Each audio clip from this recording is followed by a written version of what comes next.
इबादत करो। इबादत का मफ़हूम बड़ा वसी है। आप मुख्तलिफ़ तरीक़ों से, आप जब मस्जिद की तरफ आते हैं तो नमाज तो नहीं पढ़ रहे होते, पैदल चलते आ रहे हैं। अल्लाह आपके एक एक कदम को अपनी इबादत में शुमार कर देता है, आपकी एक एक सांस को इबादत में शुमार कर देता है, आपकी एक एक हरकत को वो अपनी इबादत में शुमार कर देता है। और सिर्फ खुद नहीं, फिर कहते हैं मेरे मलाइका तुम आराम से बैठे हो और मेरा बंदा मेरे घर की तरफ आ रहा है, इसकी हिफाजत भी करनी है। और सिर्फ ये नहीं है, इसको वेलकम भी कहना है, इसका इस्तकबाल भी करना है, इसकी चौकीदारी भी करनी है, इसका गार्ड भी बनना है। और सिर्फ ये नहीं है कि इसकी हिफाजत, इसके लिए इस्तिग़फ़ार भी करनी है और इसकी बुलंदी दराजात के लिए भी दुआ करनी है। अपने मलाइका को हुक्म देता है और फिर फरमाते हैं अभी मेरे घर की तरफ चल रहा है ना, इसके कदम उधर बढ़ रहे हैं, अब इसके गुनाहों की तरफ मत देखना, अब सिर्फ और सिर्फ इसकी नेकियों को देखना।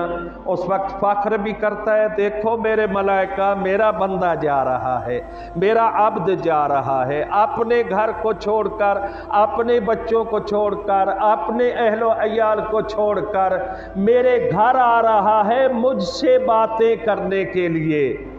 जब अल्लाह की नज़र इस तरह है और फिर आप मस्जिद में आ जाएं और आप कहें इय्याका नअबुदु व इय्याका नस्तईन, मेरा परवरदिगार हम तो सिर्फ और सिर्फ तेरी ही इबादत करते हैं और तुझसे ही मदद चाहते हैं। और रिवायात में मिलता है जब आप ये कहते हैं ना, खालिक की आवाज़ आती है, मेरा बंदा तू मेरी इबादत करने आया है और तू मुझे ही माबूद मानता है, तो फिर तुझे घबराने की ज़रूरत नहीं, तुझे जो चाहिए मैं दे दूँगा, मैं खालिक हूँ, मेरे ख़जाने में कोई कमी नहीं है। और रिवायात में मिलता है कि जब बंदा सुबह के टाइम मुसल्ला इबादत पे बैठता है, एक बार कहता है लब्बैक अल्लाहुम्मा लब्बैक, मेरा अल्लाह मैं तेरी बारगाह में हाजिर हूँ, मेरा परवरदिगार मैं हाजिर हूँ।